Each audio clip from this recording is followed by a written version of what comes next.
Hey everyone, it's me, the soy pill. I drank too much soy and was transformed into this massive body. Normally, a strong liberal soy boy like me would want to dunk on conservatives with facts and logic. However, my brain's clogged with soy, so I can only give reasonable explanations for left-wing positions, especially those that conservatives think are totally crazy. I want to change the way the left is viewed, transforming our image from raging SJW to your friendly neighbor, Bill. Sure, sometimes he mows the lawn at 7 a.m., but he's kind, compromising, and he lets you fuck his wife. Today, I'm going to explain the left-wing position of racist voter ID.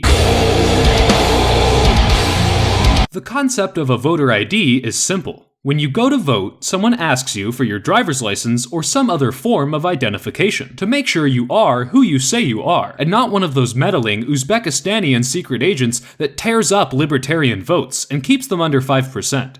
A lot of liberals claim that voter ID policies are racist, but how can that be? Is it racist that I have to show my ID when I buy alcohol? Is it racist that I show my passport at customs check?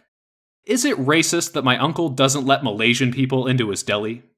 The answer to most of these questions is no, so then how can voter ID be racist? Whenever I'm browsing conservative forums and I see this topic, someone inevitably shares this video.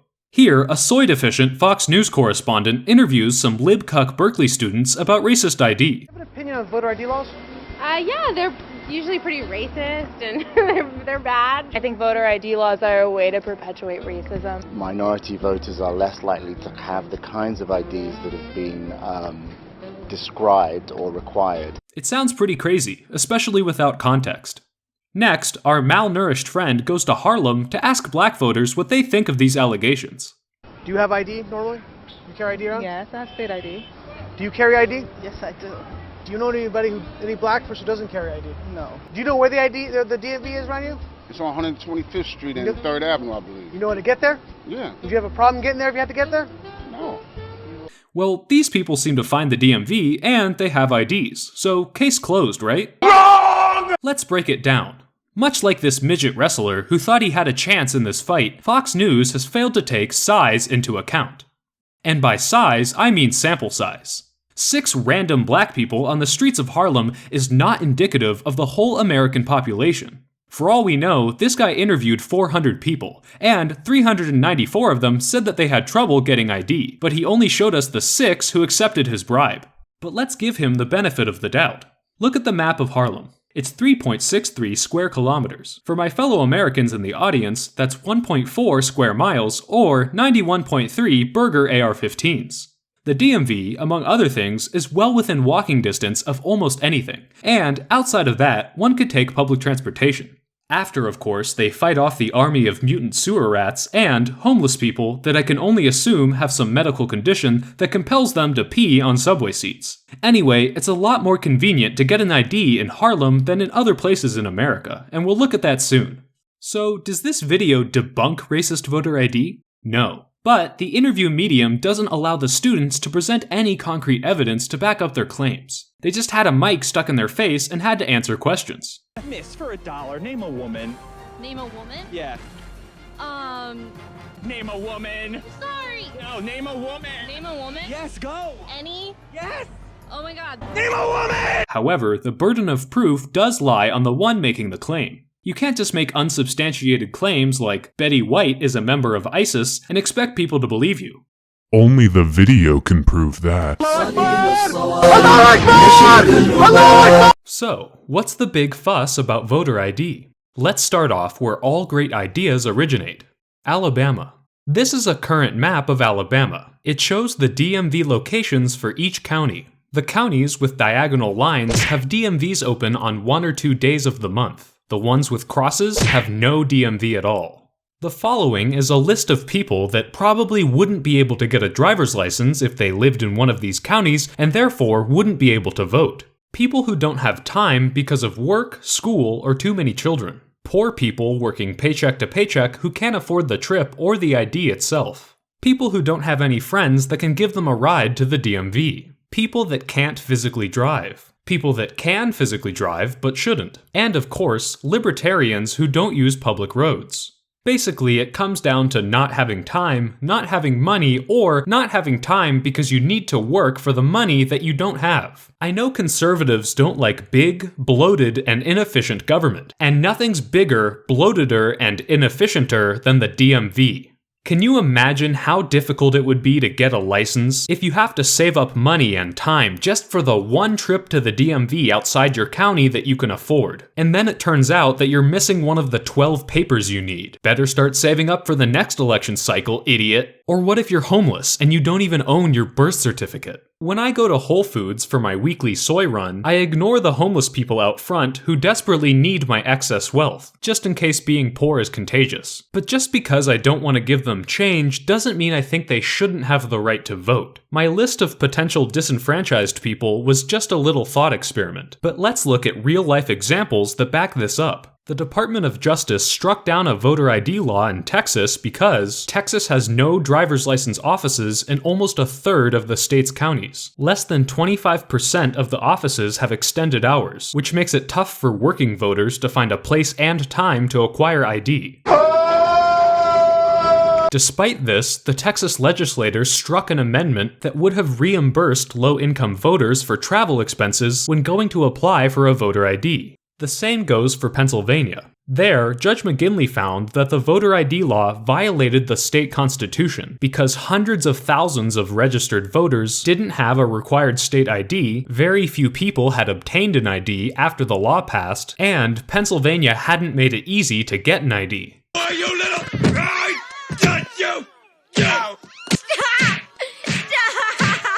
He's already dead! Hundreds of thousands of electors in Pennsylvania lack compliant ID. Enforcement of the voter ID law as to these electors has the effect of disenfranchising them through no fault of their own. There are more and more of these examples in places like Missouri, North Carolina, and many other states. And it's common sense. Poor people are less likely to have a driver's license, more likely to be working paycheck to paycheck, and less likely to have time to go register. Even when places like Alabama or Pennsylvania try to reduce the burden by making IDs free, they're incredibly inefficient at doing it. For example, in Pennsylvania, they allocated funds for only 75,000 free voter ID cards, even though the Department of Transportation found that 10 times as many voters may lack valid ID. Essentially, inefficient government plus a shit ton of poor people without IDs equals a bunch of people being stripped of their voting rights for no good reason. Alright, so what does any of this have to do with race? Well, here's the stinger. The big reveal. The ultimate epiphany. Minorities are poor. That's really what it boils down to. Minorities in America are disproportionately poor. So, when you have something that prevents poor people from voting, you have something that disproportionately affects minorities. For example, Hispanic Texan voters are anywhere from 46.5% to 120% more likely to lack ID. In Pennsylvania, a study found that African Americans are 85% more likely to lack the required ID. Now, last time I checked, white people can be poor too, so you might think it makes more sense to call these policies classist. But some people try to implement these policies because they affect minorities. One voter ID law in North Carolina was struck down by the Supreme Court because it specifically targeted black people with, quote, surgical precision. The court found that all the restrictions disproportionately affected African Americans. The law allowed voter IDs that are disproportionately held by whites and excluded those disproportionately held by African Americans. It also put restrictions on early voting, which is disproportionately used by African Americans. Basically, North Carolina lawmakers researched all the ways that black people vote and specifically tried to get rid of them. Now, technically, since as far as I know, none of these lawmakers came out and said, "Get these out of my country and don't let them vote." We can't prove that they did this because of racism. Maybe they targeted black people because they overwhelmingly vote Democrat, and the lawmakers were Republicans. But at the end of the day, it doesn't really matter, because whether or not those lawmakers were truly racist doesn't change the fact that their actions would have been the same if they were. They're trying to pass voter ID laws to stop minorities from voting, not because they want to stop voter fraud. Now, does that mean if you want voter ID, you're racist?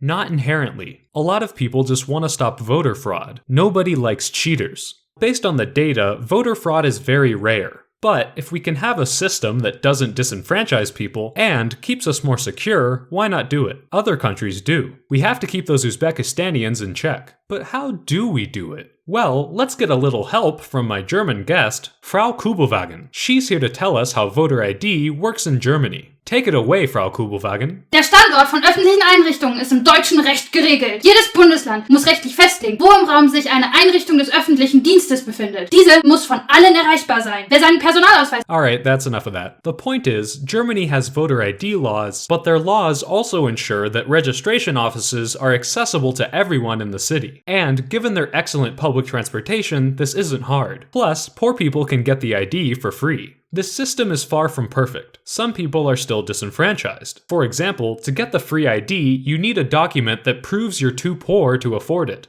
I mean, if you need a document to prove you're poor, what's next? An ID that confirms I'm alive? A watermark on my Denny's half-off Grand Slamwich coupon that proves I didn't just go down to Kinko's and photocopy the Denny's coupon I stole from my neighbor's mailbox while he was having sex with my wife? But overall, Germany's laws appease the crowd who want more integrity and don't vastly limit the 2 black people in Germany from voting. So, turns out these libcuck Berkeley students kind of had a point. Voter ID laws can work, but without the proper infrastructure, they overwhelmingly disenfranchise poor people and minorities.